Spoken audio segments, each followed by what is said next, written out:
Chapter 5 का पहला question क्या, इसमें इंदिरा गांधी ने एक स्लोगन दिया था जो बहुत ही ज़्यादा फेमस हुआ था। चैप्टर 5 का नाम क्या है, challenges to and restoration of Congress system. Indira Gandhi के द्वारा दिया गया स्लोगन क्या है बच्चों, इंदिरा गांधी ने दिया था गरीबी हटाओ। एंड लाल बहादुर शास्त्री ने क्या स्लोगन दिया था, जय जवान जय किसान। These were the famous slogans which were given by the Indian leaders. ठीक है, तो आपको ये स्लोगन याद करने हैं, या तो एमसीक्यू में पूछे जा सकते हैं या फिलअप में आ सकते हैं। ओके, 1971 का जो इलेक्शन हुआ इसमें विनर कौन था, इसमें विनर इंदिरा गांधी थी। कितनी सीटों से जीती थी वो, 352। ताशकंद एग्रीमेंट कब हुआ था बच्चों, 1966 में। किस किस के बीच में हुआ था, आप कमेंट ज़रूर करेंगे। इंदिरा गांधी का असैसिनेशन 31 अक्टूबर 1984। ठीक है, अच्छा 1971 में कौन जीत गया था इलेक्शन, इंदिरा गांधी। उनकी जीत के पीछे क्या रीजंस थे, नेक्स्ट क्वेश्चन ये है। मैंने यहाँ सिर्फ पॉइंट्स लिखे हैं, इन पॉइंट्स को एक्सप्लेन करना है, ये लॉन्ग आंसर टाइप क्वेश्चन आपका बन सकता है। Powerful leadership of Mrs Gandhi, Mrs Gandhi की जो लीडरशिप थी बहुत ही ज़्यादा इम्पैक्टफुल पावरफुल थी।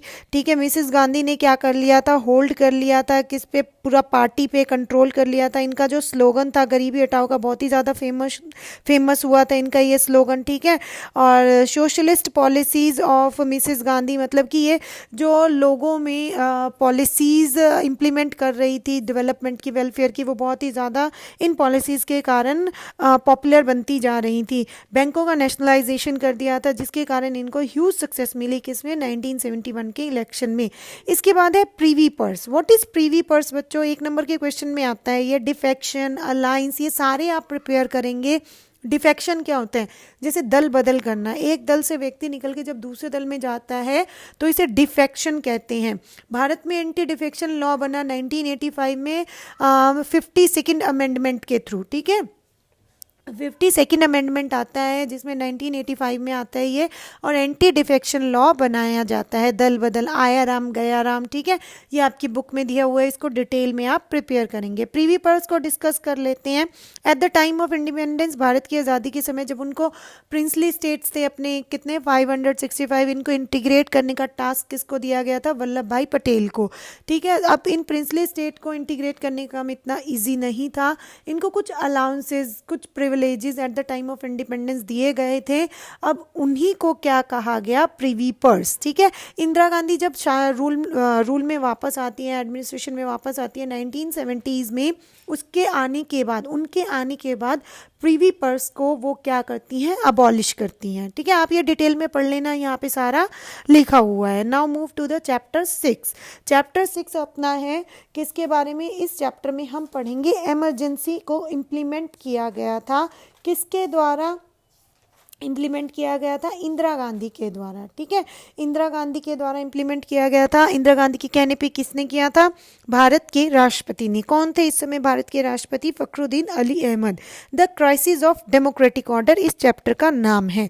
ठीक है, तो इसमें इंपॉर्टेंट है Bihar movement, Gujarat movement. Bihar movement कब होता है बच्चों, इन 1974 में होता है।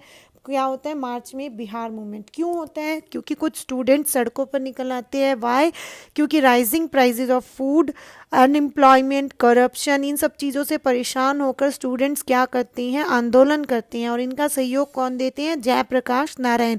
कौन थे जयप्रकाश नारायण, एक प्रोमिनेंट लीडर थे जिन्होंने एक्टिव पॉलिटिक्स से संन्यास ले लिया था। जयप्रकाश नारायण ने ये मूवमेंट ज्वाइन तो कर लिया, पर उन्होंने क्या कहा, ये मूवमेंट अहिंसात्मक रहेगा, नॉन वायलेंट रहेगा, और इसकी लिमिट सिर्फ बिहार तक नहीं रहेगी, अदर एरियाज तक भी अपनी पहुंच बनाएगा। ये जयप्रकाश नारायण का कहना था। इसके बाद गुजरात मूवमेंट होता है। कब शुरू होता है, इससे पहले ही गुजरात मूवमेंट शुरू होता है जनवरी 1974 में। स्टूडेंट सेम चीज़ के लिए, जैसे बिहार मूवमेंट में राइजिंग ऑफ प्राइजेस, पहले गुजरात मूवमेंट होगा, देन आफ्टर बिहार मूवमेंट होगा। ओके, गुजरात मूवमेंट होता है, गुजरात मूवमेंट स्टार्ट होता है इसमें, और बिहार मूवमेंट में एक ही चीज़ भाई अलग रहती है। गुजरात में प्रेसिडेंशियल रूल लग जाता है, मुख्यमंत्री को इस्तीफा देना पड़ता है। बिहार में मुख्यमंत्री इस्तीफा नहीं देते हैं। ठीक है, इस चैप्टर में हमने क्या पढ़ा, इमरजेंसी लगती है। इन विच आर्टिकल, आप कमेंट करके बताएंगे कि कौन से आर्टिकल के अंडर इमरजेंसी को इम्पोज किया जाता है। इमरजेंसी को इम्पोज किया जाता है इंडिया में कब इम्पोज किया जाता है, 25 जून 1975 को। किसके द्वारा, फखरुद्दीन अली अहमद के द्वारा। एक और चीज़ है इसमें इंपॉर्टेंट इस चैप्टर में, दैट इज प्रिवेंशन डिटेंशन। क्या है बच्चों प्रिवेंशन डिटेंशन? सेंसरशिप। आप ये सारी चीज़ें इस चैप्टर में पढ़ने वाले हैं, ठीक है, इंपॉर्टेंट रहने वाली हैं। चैप्टर 7 पे मूव करते हैं, ऑपरेशन ब्लू स्टार के बारे में पढ़ते हैं। चैप्टर 7 का नाम क्या है, क्या आप लोगों को पता है चैप्टर 7 का नाम क्या है? दैट इज रीजनल एस्पिरेशन, ठीक है, regional aspiration. Operation blue star क्या है? ऑपरेशन ब्लू स्टार 1980s में एक्सट्रीमिस्ट का एक ऐसा दल जिन्होंने क्या किया, पंजाब को खालिस्तान बनाने की डिमांड शुरू कर दी, ठीक है, और एक इन्होंने मिलिटेंट का एक अपना ही एक ग्रुप तैयार कर लिया, और जो Sikh Holi shrine golden temple था अमृतसर में, उसमें उसको अपना हेडक्वार्टर बना लिया, ठीक है। ये समय था 1984 का, ठीक है। गवर्नमेंट ने ऑर्डर दिया कि जो वहाँ पे जितने भी लोग हैं, वहाँ पे जितने भी मिलिटेंट हैं, कहाँ पर अमृतसर के गोल्डन टेम्पल पे, उनको बाहर निकालना है उन मिलिटेंट को। और इसी ऑपरेशन को क्या नाम दिया गया? इसी ऑपरेशन को नाम दिया गया blue star, operation blue star. इस चैप्टर में ना बहुत सारे अकॉर्ड हैं, एग्रीमेंट हैं, अलग अलग स्टेट से रिलेटेड, जम्मू कश्मीर से, असम से, नॉर्थ ईस्ट से, पंजाब से, ठीक है। तो आप इसके बारे में डिटेल में और ध्यान से पढ़ेंगे, ठीक है। पंजाब अकॉर्ड 1985, चंडीगढ़ को क्या कि पंजाब अकॉर्ड क्या था, किस किस के बीच में हुआ, कब हुआ, क्यों हुआ, ठीक है। पंजाब अकॉर्ड 1985 में होता है, ठीक है। इसमें सिखों की मेन डिमांड क्या थी? जो चंडीगढ़ है ना, इसको क्या किया जाए, पंजाब से, देखो इसमें लिखा है Chandigarh would be transferred to Punjab, a separate commission, एक सेपरेट कमीशन बनाया जाए जिसमें ये डिसाइड किया जाए जो बॉर्डर डिस्प्यूट है पंजाब और हरियाणा का, वो सेटल किया जाए। जो पानी का विवाद है रिवर व्यास नदी पे, जो कि रिवर थी कौन सी? व्यास, ठीक है। उनका वाटर का डिस्प्यूट किसके बीच में चल रहा था? रिवर व्यास का जो वाटर डिस्प्यूट था पंजाब, हरियाणा और राजस्थान के बीच में चल रहा था। तो इसके लिए एक सेपरेट कमीशन बनाया जाए और चंडीगढ़ को पंजाब को दे दिया जाए, ठीक है। इसीलिए चंडीगढ़ किस किस की राजधानी है? हरियाणा एंड पंजाब की। क्योंकि हमने चैप्टर 1 की जब अभी रिवीजन करी थी, उसमें हमने क्या देखा कि पंजाब में से हरियाणा निकला है। कौन से ईयर में निकला है मैंने अभी पढ़ाया था, आप कमेंट करके मुझे बताएंगे, ठीक है। इस तरह से पंजाब अकॉर्ड को साइन किया जाता है। किसके किसके बीच में किया जाता है? देखो अकाली दल के एक लीडर थे हरचंद सिंह लोगोवाला। हरचंद सिंह लोगोवाला, यहाँ पे नेम गलत लिखा गया है, मैं सही कर देती हूँ। हरचंद सिंह लोगोवाला, हरचंद सिंह लोगोवाला के बीच में ये अकॉर्ड साइन किया गया है। थोड़ा सा मिसप्रिंट हो गया है यहाँ पे।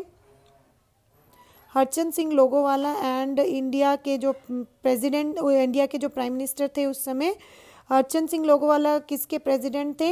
Harchand Singh Longowal and the president of Akali Dal थे, एंड राजीव गांधी क्या थे? पीएम थे, ठीक है। Rajiv Gandhi PM of India थे, ठीक है। इनके बीच में ये अकॉर्ड साइन होते हैं। इस अकॉर्ड को लोगोवाला एक्ट या लोगोवाला अकॉर्ड भी कहा जाता है, ठीक है। तो आप ये पढ़ेंगे, ठीक है। आसाम अकॉर्ड होता है 1985 में। According to this accord foreigners जो इंडिया में आए हैं उनको वापस माइग्रेट होना पड़ेगा। फॉरेनर्स कौन? जो बांग्लादेश वॉर के समय बॉर्डर क्रॉस करके आए हैं, उनको पहचाना जाए और वापस उनको डिपोर्ट किया जाए। ये था आसाम अकॉर्ड। इसमें आनंदपुर साहिब रेजोल्यूशन भी है। आनंदपुर साहिब रेजोल्यूशन कब पास किया जाता है? 1973 में। और भी बहुत सारे इम्पॉर्टेंट इसमें अकॉर्ड्स हैं जिसको आप ध्यान से पढ़ेंगे। अगर आपको डिटेल में वीडियो चाहिए तो आप कमेंट करेंगे, I will make detail video for you. Now move to the last chapter, that is recent development in Indian politics after 1991, ठीक है। तो 5 मेजर डेवलपमेंट होते हैं जो कि इंडियन पॉलिटिक्स में होती है। पहला तो क्या है? Defeat of Congress party in election held in 1989। 1989 में जो इलेक्शन हेल्ड होता है उसमें कांग्रेस की पार्टी की क्या हो जाती है? हार। उसके बाद मंडल इशू, ठीक है, मोस्ट इंपॉर्टेंट क्वेश्चन बनता है ये इस चैप्टर से। इसके बाद आती है इकोनॉमिक पॉलिसीज, ठीक है। कौन सी गवर्नमेंट लेके आती है? नरसिम्हा राव की गवर्नमेंट लेके आती है, ठीक है। लिबरलाइजेशन, प्राइवेटाइजेशन एंड ग्लोबलाइजेशन, इसी को अपनाने के बाद हम क्या देखते हैं? अपने इंडिया का डेवलपमेंट देखते हैं। डेमोलिशन ऑफ बाबरी मस्जिद कब होता है इसका? इन दिसंबर 1992। Demolition of disputed structure eight Ayodhya, ठीक है, ये हम देखते हैं 1992 में। असैसिनेशन ऑफ राजीव गांधी इन मई 1991। ये एमसीक्यू के क्वेश्चन भी बनते हैं, लॉन्ग क्वेश्चन भी बनते हैं। इसमें इंपॉर्टेंट क्वेश्चन रहेगा मंडल इशू का। मंडल इशू क्या था हम डिटेल में डिस्कस कर लेते हैं। 1990 में नेशनल